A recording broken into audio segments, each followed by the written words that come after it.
car la fissure a été examinée avec soin et a démontré qu'une grande quantité de sang avait coulé à l'intérieur. C'est encore là-bas, et c'est du sang humain. Voici ma question.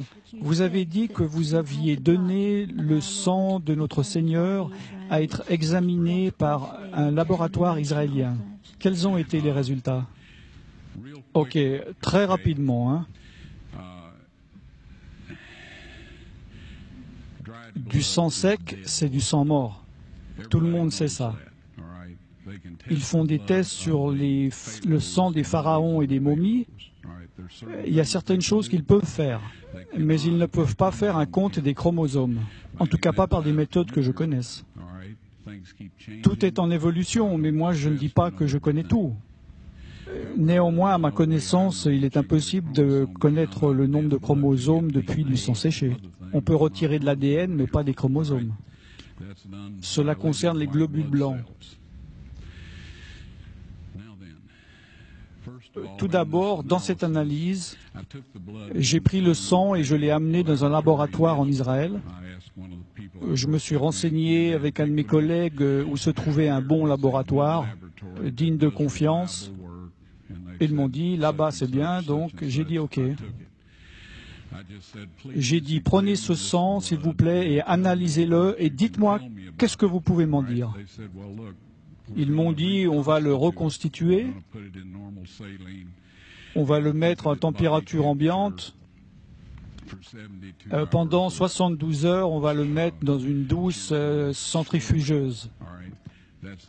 J'ai dit, super, ça c'est votre affaire, mais moi j'aimerais être là quand vous l'analyserez. Donc je suis revenu, ils l'ont analysé et ils m'ont dit, bon, c'est du sang humain, ça on peut le dire avec certitude. Ils ont fait les tests appropriés. Alors je leur ai dit, prenez un peu des cellules blanches pour une analyse et gardez-le à température du corps pour 48 heures. Ils m'ont dit, ça ne sert à rien car le sang est mort. Je leur ai dit, est-ce que, s'il vous plaît, vous pouvez quand même le faire? Et ils ont dit, OK, on le fera.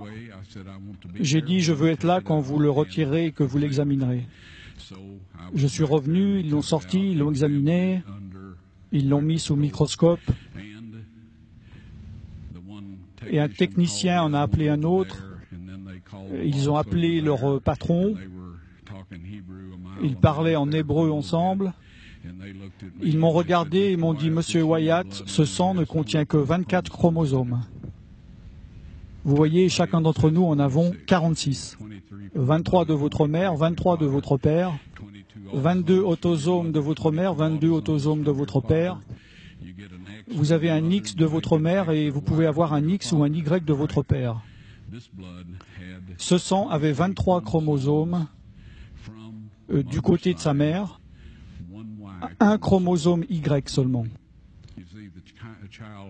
Voyez-vous, un enfant ne pourrait pas se développer s'il n'avait pas les autosomes de sa mère.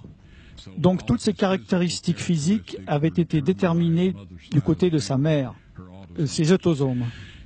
Son côté mâle a été déterminé par ce Y qui est venu d'une source qui n'était pas d'un mâle humain.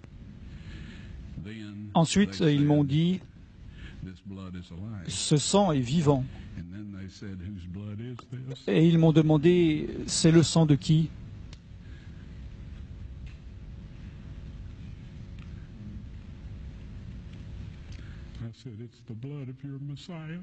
J'ai dit, c'est le sang de votre Messie.